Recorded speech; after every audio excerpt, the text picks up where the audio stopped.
l'automne est une période formidable au jardin. D'une part, grâce aux colorations automnales de certains arbres et arbustes, d'autre part, des belles floraisons comme les astères ou les anémones du Japon, mais c'est aussi une magnifique période pour admirer les graminées. Alors chez nous, chez Promesse de Fleurs, on en a énormément de sortes différentes. Ici, évidemment, on vous en a fait qu'une toute petite sélection. Notamment, des graminées que j'apprécie beaucoup, les Pénisétum ou herbes aux écouvillons. Je vous en ai sorti seulement deux. Par exemple, le Pénisétum macrorum, qu'on voit ici avec des épis très longs mais très fins. Voilà. Alors, les Pénisétum, ils apprécient en général d'être au soleil, mais dans une terre qui reste quand même un petit peu fraîche pour pouvoir bien fleurir.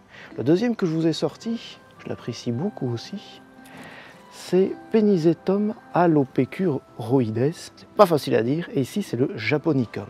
Alors des Pénisétum, il y en a un peu de toutes sortes. Vous en avez des petits, vous en avez des moyens, vous en avez des grands, vous en avez avec des épillets très longs et d'autres un peu plus courts. Le choix est vaste. Des graminées que j'apprécie énormément aussi, ce sont les Miscanthus sinensis. Regardez donc cette magnifique inflorescence. Alors ici, je suis devant la variété Atropurpurescens. Alors vous allez me dire, mais je deviens un peu fou. En quoi, parce que Atropurpurescens on entend pourpre, en quoi cette variété est pourpre? Eh bien c'est parce que nous sommes en début de septembre. Si on revenait la voir dans quelques mois, eh bien vous verrez son feuillage qui sent pourpre très très fort. Dans les feuillages amusants, vous avez encore un autre Miscanthus ici, Miscanthus sinensis, au feuillage délicatement zébré. D'ailleurs on l'appelle Little Zebra. Un autre grand classique dans les Miscanthus, vous avez celui-ci au feuillage délicatement marginé de blanc qui s'appelle Miscanthus sinensis variegata. Alors si toutes ces graminées ne vous ont pas séduites, eh bien pas de panique, voici un panique. Le panique érigé ou Panicum virgatum Shenandoah. Alors dans les Paniques virgatum, vous avez toujours une belle inflorescence très légère comme ceci. Alors je vous ai pris Shenandoah parce que vous avez des feuilles qui ainsi deviennent petit à petit violettes en fonction de la saison, ce qui offre un très joli contraste sans être justement trop contrasté.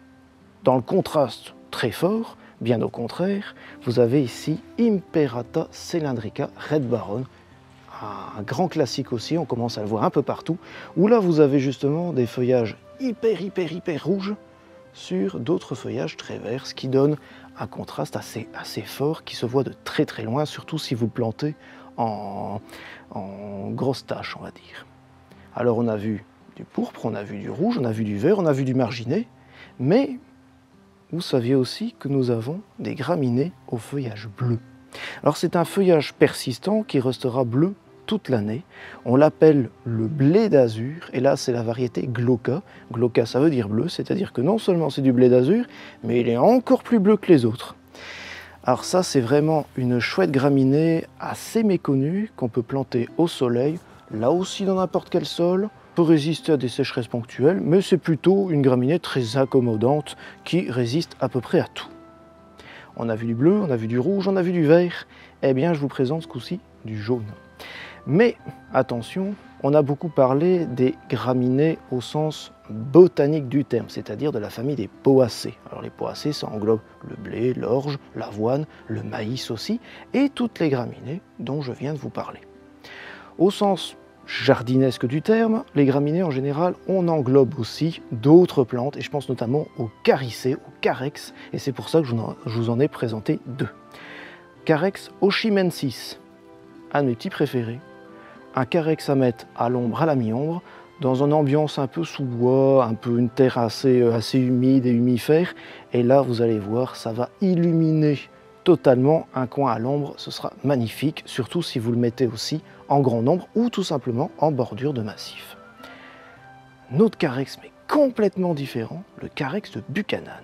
Alors le carex de Buchanan, par rapport à celui-ci, vous voyez que le feuillage n'a strictement rien à voir. C'est un feuillage beaucoup plus sec, beaucoup plus fin, et surtout d'une couleur un peu bronze rougeâtre ainsi, il a toujours l'air d'être en automne, ce carex. Et alors ça se marie magnifiquement bien avec justement des inflorescences automnales comme des astères ou autre chose, et dans des zones de jardin un petit peu prairie naturelle, comme ça, ce sera magnifique. En conclusion, eh bien, des graminées, il y en a pour tous les goûts et surtout pour tous les jardins. Il y en a pour des zones à l'ombre, il y en a pour des zones ensoleillées, il y en a pour des terres plus ou moins riches, il y en a pour des terres un peu plus pauvres, il y en a pour du sec, il y en a pour des terres humides, bref, il y a un peu de tout.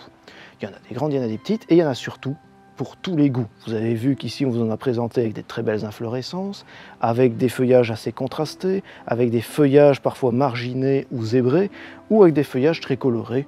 Bref, lâchez-vous, amusez-vous, choisissez les graminées qui vous plaisent et envoyez-nous vos photos.